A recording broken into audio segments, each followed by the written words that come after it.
সুপ্রভাত বন্ধুরা, আজ হলো 14 নভেম্বর 28 কার্তিক বৃহস্পতিবার।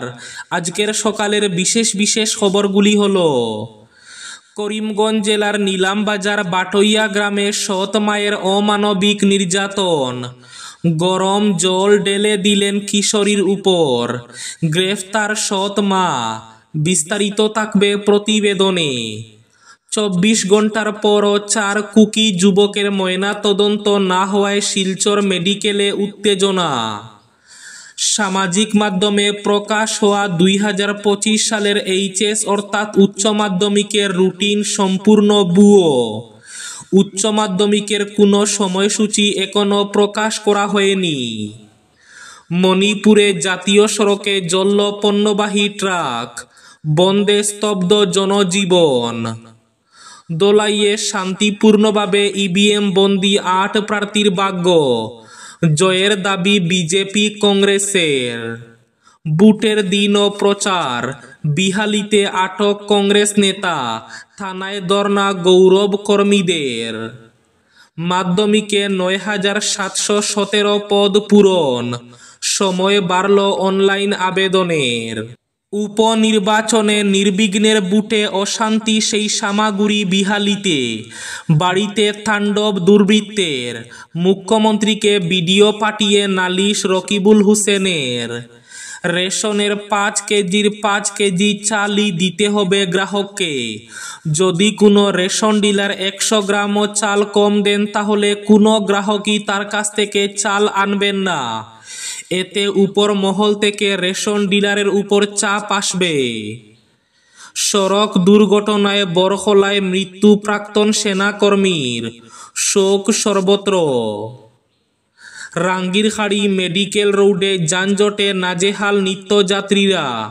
শিলচরে রাস্তা খুঁড়ে অমৃত গ্যাস পাইপলাইন বসিয়ে সংস্কার না করাকে দায়ী করছেন ভুক্তভোগীরা।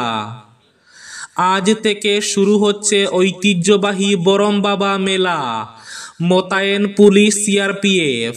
এবং থাকবে আজকের বরাক উপত্যকার 3 জেলার আবহাওয়ার খবর।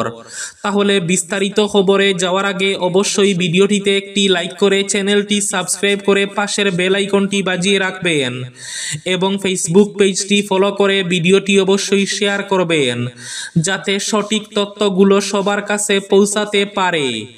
এবার শুনুন আজকের খবরগুলির বিস্তারিত।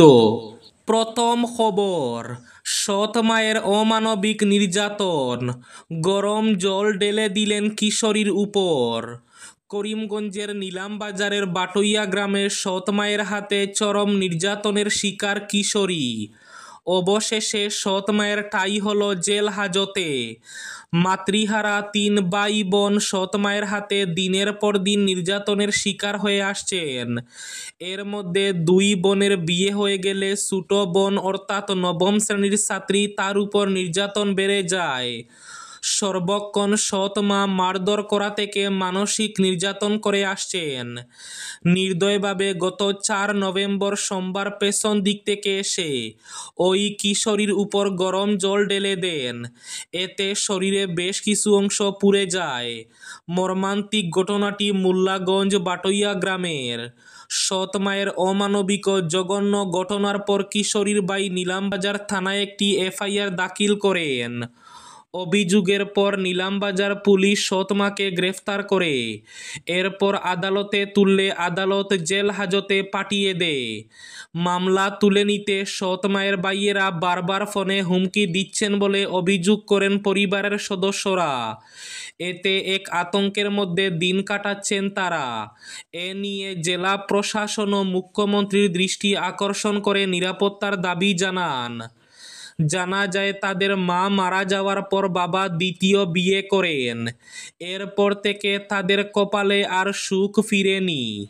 বাবার বয়স হয়ে যাওয়ায় তার উপরও নির্যাতন বেড়ে যায় সৎ মার। এ ঘটনায় গোটা এলাকায় নিন্দার জ্বর বইছে। মণিপুরের জিরিবাম সিআরপিএফের গুলিতে নিহত 10 জন কুকি যুবকের ময়না তদন্তকে কেন্দ্র করে শিলচর মেডিকেল কলেজের মর্গের সামনে উত্তেজনা দেখা দেয়। মর্গ ঘেরাও করে কাছাড়ের উপজাতিরা প্রতিবাদ জানান। উত্তেজিত আদিবাসীরা অভিযোগ করেছেন যে শিলচর মেডিকেল কলেজে মণিপুর পুলিশ তাদের বন্দুক দিয়ে ভয় দেখিয়েছে। মণিপুরের জিরিবামে সিআরপিএফের গুলিতে নিহত 10 জন কুকি যুবকের মৃতদেহ মঙ্গলবার ময়না তদন্তের জন্য শিলচর মেডিকেল কলেজ হাসপাতালে আনা হয়েছে। 6টি দেহের ময়না তদন্ত সম্পন্ন হলেও 24 ঘন্টা পরও বাকি 4টি দেহের ময়না তদন্ত সম্পন্ন হয়নি।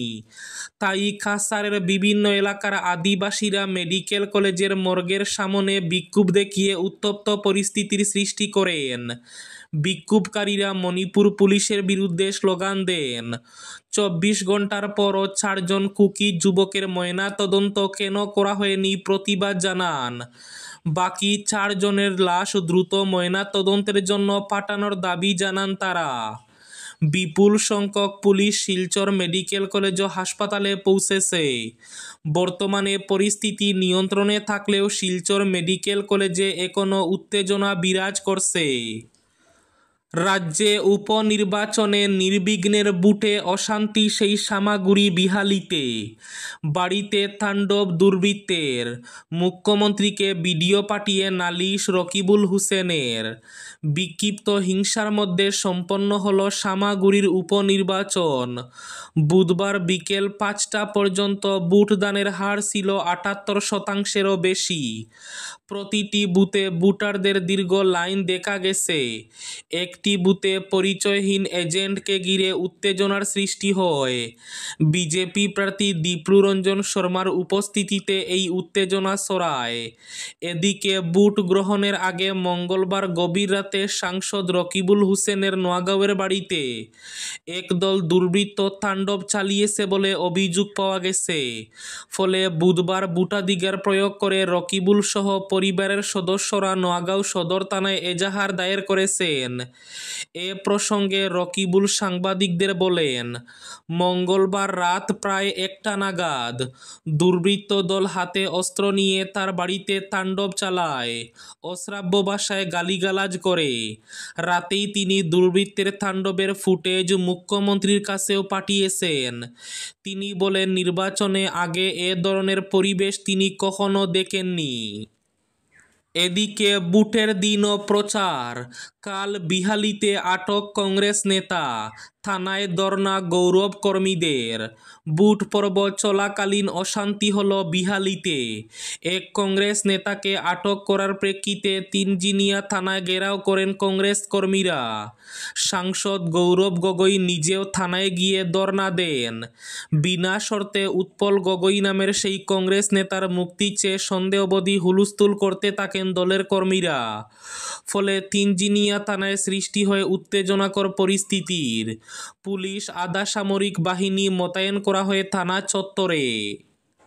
রেশনের 5 কেজির 5 কেজি চালই দিতে হবে গ্রাহককে। কোনো রেশন ডিলার 100 গ্রামও চাল কমাতে পারবেন না। যদি কোনো রেশন ডিলার 100 গ্রামও চাল কমান, তাহলে মন্ত্রী রঞ্জিত কুমার দাস জানান, সকল গ্রাহক যেন ওই রেশন ডিলারের কাছ থেকে চাল না আনেন। সবাই যদি ওই রেশন ডিলারের কাছ থেকে চাল না আনেন, তাহলে অন্য সেবা সপ্তাহের পর ওই রেশন ডিলারের উপর চাপ পড়বে। এতে এমনিতেই ঠিক হয়ে যাবেন ওই রেশন ডিলার, বললেন মন্ত্রী রঞ্জিত কুমার দাস। দলাইয়ে শান্তিপূর্ণভাবে ইভিএম বন্দী 8 প্রার্থীর ভাগ্য। জয়ের দাবি কংগ্রেস বিজেপির। উপনির্বাচনে রাজ্যের 4 বিধানসভার সঙ্গে দলাইয়েও সম্পন্ন হল ভোট পর্ব। দলাইয়ে ভোট পড়েছে 72.40%। টান টান আবহ থাকলেও 2-1টি ইভিএম বিকলের ঘটনা ছাড়া নির্বিঘ্নে এবং শান্তিতে চুকেছে দলাইয়ের ভোট উৎসব। 8 জন প্রার্থীর ভাগ্য ইভিএম হল বন্দী। ভোট পর্ব শেষ হওয়ার পর কড়া প্রহরায় ইভিএম নিয়ে গন্তব্যে চলে যান ভোট কর্মীরা। এদিকে বিজেপির প্রার্থী নিহারঞ্জন দাসের দোলাইয়ে বুট নেই, তবে প্রতিটি বুট কেন্দ্রে গিয়ে জনগণের আশীর্বাদ নেন নিহারঞ্জন দাস। সংবাদ মাধ্যমের সঙ্গে কথা বলতে গিয়ে নিহারঞ্জন দাস বলেন, দোলাইয়ে জনগণের উপর আস্থা রয়েছে। বিজেপির উন্নয়নে জনগণের বিশ্বাস জন্মেছে, বিজেপির কথায়ও কাজে মিল আছে। বিজেপি একমাত্র রাজনৈতিক দল যে ব্যক্তি নয় দলকে প্রাধান্য দেয়। দোলাইয়ে বিজেপির জয় নিশ্চিত রূপে হবে।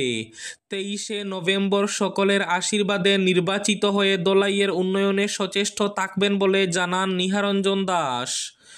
কংগ্রেস প্রার্থী ধ্রুবজ্যোতি পুরকায়স্থ দোলাই বিএনএমপি স্কুলে নিজের বুট দান করেন। বুট দান শেষে সংবাদ মাধ্যমে ধ্রুবজ্যোতি বলেন, দোলাইয়ে এবার কংগ্রেসের জয় নিশ্চিত। জনগণ বিজেপি সরকারের অপশাসনে অতিষ্ঠ হয়ে পড়েছেন। এবার দোলাই উপনির্বাচনে তার যোগ্য জবাব দেবেন জনগণ। এদিকে দোলাইয়ে কংগ্রেসের জয়ের উজ্জ্বল সম্ভাবনা দেখছেন বিধানসভার প্রাক্তন উপাধ্যক্ষ আমিনুল হক লস্কর। বুধবার উপনির্বাচনের ভোটদান পর্ব শেষ হবার পর তিনি বলেন, বিহালি সামাগুড়িতে জিতবে কংগ্রেস, এ নিয়ে কোনো সংশয় নেই। বিহালি এবং সামাগুড়ি দুই আসনে শাসক দল সর্বশক্তি প্রয়োগ করলেও সাধারণ মানুষ কিন্তু কংগ্রেসের উপরই আস্থা রেখেছেন। স্বতঃস্ফূর্তভাবে মানুষ সামাগুড়ির কংগ্রেস প্রার্থী তানজিল হোসেন এবং বিহালির কংগ্রেস প্রার্থী পঙ্কজ বরার পক্ষে ভোট দিয়েছেন। এই দুই আসন ছাড়াও দোলাই এবং বঙ্গাইগাঁও বিধানসভা কেন্দ্রেও কংগ্রেসের জয়ের সম্ভাবনা উজ্জ্বল বলে দাবি আমিনুলের। মণিপুরে জাতীয় সড়কে জ্বলল পণ্যবাহী ট্রাক, বন্ধে স্তব্ধ জনজীবন, রাজ্য জুড়ে ব্যাপক হিংসাত্মক কার্যকলাপ। মণিপুরের দুই জনগোষ্ঠীর যুদ্ধংদেহী পরিস্থিতি এক প্রকার নিয়ন্ত্রণের বাইরে। গত কয়েকদিন ধরে গোটা মণিপুর অগ্নিগর্ভ। বিভিন্ন স্থানে গোলাগুলি, হিংসাত্মক কার্যকলাপ, প্রতিবাদী বিক্ষোভ কর্মসূচি সহ চরম উত্তেজনা বিরাজ করছে। বুধবার রাতেও প্রতিবাদী বিক্ষোভে উত্তাল হয়েছে মণিপুর। বুধবার সকালে তামেংলং জেলার তৌসমে একদল দুষ্কৃতী অত্যাবশ্যকীয় পণ্যবাহী দুটি ট্রাকে আগুন ধরিয়ে দেয়। এই ঘটনায় অভিযোগের আঙ্গুল উঠেছে কুকি দুষ্কৃতীদের বিরুদ্ধে। ননি জেলার রংমাই নাগা জনগোষ্ঠীও কুকিদের দায়ী করেছে এই ঘটনার জন্য।